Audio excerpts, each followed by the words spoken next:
बोले श्री बाल कृष्ण लाल की जय, गिरिराज धरण की जय, वृंदावन बिहारी लाल की जय, कार्तिक मास की जय।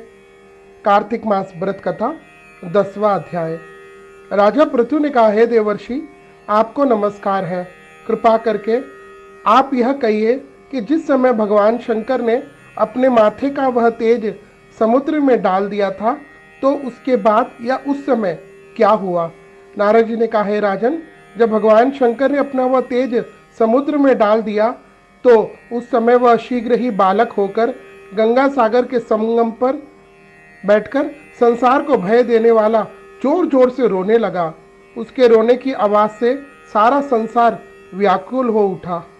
लोकपालों के मन में भी बहुत व्याकुलता हुई, चराचर चलायमान हो गया। शंकर सुवन के रोने से ब्रह्मांड व्याकुल हो गए। सारे देवता और ऋषि मुनि व्याकुल होकर लोक पितामह श्री ब्रह्मा जी की शरण में गए। सबने मिलकर ब्रह्मा जी को प्रणाम किया और स्तुति करने लगे। फिर कहा, हे पितामह, यह तो बड़ा भयंकर समय उपस्थित हुआ है। हे महायोगिन, इसका आप नाश कीजिए। तब देवताओं की ऐसी बात सुनकर श्री ब्रह्मा जी सत्यलोक से उतरकर उस बालक को देखने के लिए समुद्र तट पर आए। समुद्र ने ब्रह्मा जी को आता देखकर प्रणाम किया और बालक को उठाकर उसकी गोद में दे दिया। तब विस्मित होकर श्री ब्रह्मा जी ने पूछा, हे सागर, तुम जल्दी एक बात बताओ, यह बालक किसका है? तुम्हारे पास कैसे आया? ये कौन है? समुद्र ने विनम्र शब्दों में कहा, हे प्रभु, यह तो मैं नहीं जानता, किंतु मुझे इतना अवश्य पता है कि यह गंगा सागर के संगम पर प्रकट हुआ है। इसलिए हे जगत गुरु, आप इस बालक का जातक कर्म आदि संस्कार कीजिए।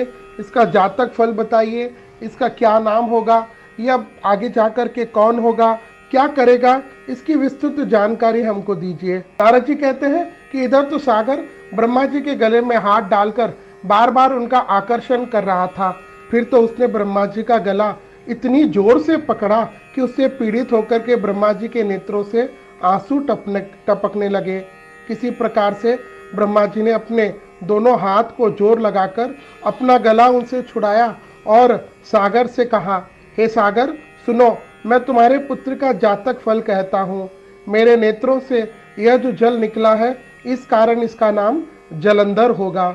यह जन्म होने के साथ ही बड़ा हो गया है। इससे यह सब शास्त्रों का पराक्रमी, महापराक्रमी, महावीर, जवान, महायोद्धा और रणदुर्मुद होगा। यह बालक सारे दैत्यों का अधिपति और भगवान विष्णु को जीतने वाला होगा और यह कहीं भी न हारेगा। एक भगवान शंकर को छोड़कर यह सबसे अभक्ति होगा। जहाँ से उत्पन्न हुआ है फिर वहीं जाएगा। इसकी स्त्री बड़ी पतिव्रता, सौभाग्यशालिनी, सर्वांग सुंदरी और परम मनोहर, मिष्ट भाषिणी और शीलवान होगी।